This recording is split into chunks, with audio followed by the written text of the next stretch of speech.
এবার বলাই যায় গৌতম গম্ভীরের চাকরিটা বাঁচালো রোহিত শর্মা আর বিরাট কোহলি। এই দুজন না থাকলে চাকরিটা কিন্তু বিপদে পড়ে যেত। এমনকি ভারতীয় কোচের চাকরিটাও চলে যেতে পারত। শুধুমাত্র রোহিত শর্মা আর বিরাট কোহলির জন্য গৌতম গম্ভীরের চাকরিটা বাঁচছে। যেই গৌতম গম্ভীর যবে থেকে কোচিংয়ের দায়িত্ব নিয়েছে তবে থেকেই রোহিত শর্মা আর বিরাট কোহলিকে ছেঁটে দেওয়ার জন্য মুখিয়ে আছে।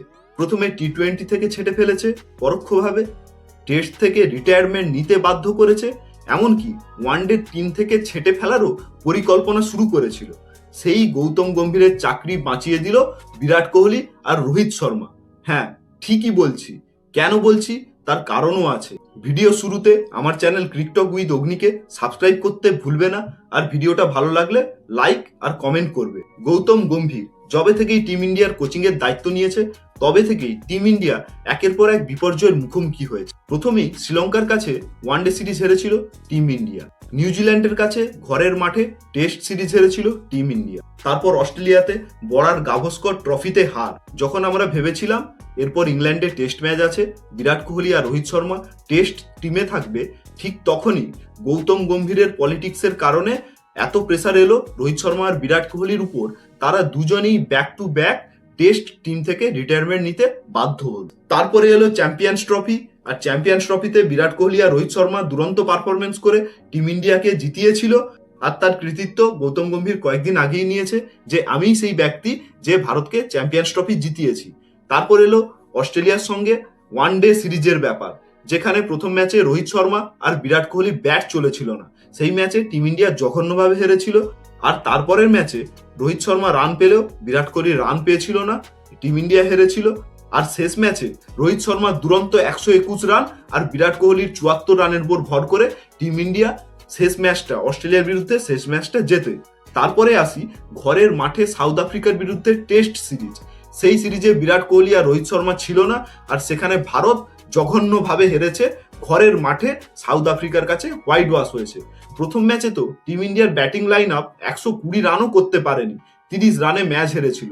আর দ্বিতীয় ম্যাচে ভারতীয় ব্যাটিং পুরো বিধ্বস্ত হয়ে গিয়েছিল, 408 রানের বিশাল ব্যবধানে আমাদের টিম ইন্ডিয়া ঘরের মাঠে ম্যাচ হেরে, দু ম্যাচের মধ্যে দুটো ম্যাচই হেরে সিরিজে হোয়াইট ওয়াশ হয়েছিল। তারপর এলো সাউথ আফ্রিকার বিরুদ্ধে ওয়ানডে সিরিজ, আর এই সিরিজে বিরাট কোহলি আর রোহিত শর্মা যা করলো সেটা একদম ধ্বংসযজ্ঞের মতো। বিরাট কোহলি প্রথম দুটো ম্যাচে ব্যাক টু ব্যাক সেঞ্চুরি করলো, দুরন্ত সেঞ্চুরি করলো। রোহিত শর্মাও ভালো পারফরমেন্স করেছে প্রথম ম্যাচে, আর তৃতীয় ম্যাচে বিরাট কোহলি অনবদ্য হাফ সেঞ্চুরি করলো, আর যশস্বী জয়সওয়াল দুরন্ত সেঞ্চুরি করলো। আর শেষ পর্যন্ত বিরাট কোহলি আর জয়সওয়ালের জুটি টিম ইন্ডিয়াকে ম্যাচ জিতিয়ে সিরিজটা নিজেদের নামে করলো। 3 ম্যাচের সিরিজ 2-1 টিম ইন্ডিয়া জিতলো। সুতরাং একদিক থেকে দেখতে গেলে গৌতম গম্ভীর এখনো পর্যন্ত যতগুলো জয় পেয়েছে তার পেছনে রোহিত শর্মা আর বিরাট কোহলির অবদান কিন্তু বিশাল। বিরাট কোহলি আর রোহিত শর্মা ছাড়া গৌতম গম্ভীরের পক্ষে টিম ইন্ডিয়ার কোচ হিসেবে এই জয়গুলো পাওয়া কিন্তু খুব সোজা ছিল না। নিউজিল্যান্ডের সঙ্গে আর সাউথ আফ্রিকার সঙ্গে ব্যাক টু ব্যাক যে টেস্ট সিরিজ ভারত হেরেছিল, তাতে গৌতম গম্ভীরের চাকরি নিয়ে কিন্তু অনেক কথা উঠতে শুরু করেছিল, অনেক সমালোচনার শিকার হতে হয়েছিল গৌতম গম্ভীর। কিন্তু সাউথ আফ্রিকার সাথে একদিনের সিরিজ জেতার পর সেই সমালোচনা অনেকটা বন্ধ হবে বলে মনে করা হচ্ছে।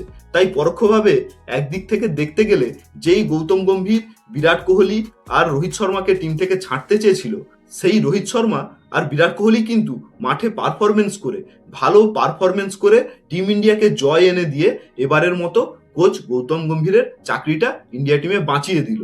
বন্ধুরা, তোমাদের কি মনে হয় যে রোহিত শর্মা আর বিরাট কোহলি কি গৌতম গম্ভীরের চাকরিটা এবারের মতো বাঁচিয়ে দিল? কমেন্ট করে জানাতে ভুলবে না, আর চ্যানেলটাকে সাবস্ক্রাইব করে দেবে। আসছি আবার নতুন ভিডিও নিয়ে। জয় হিন্দ।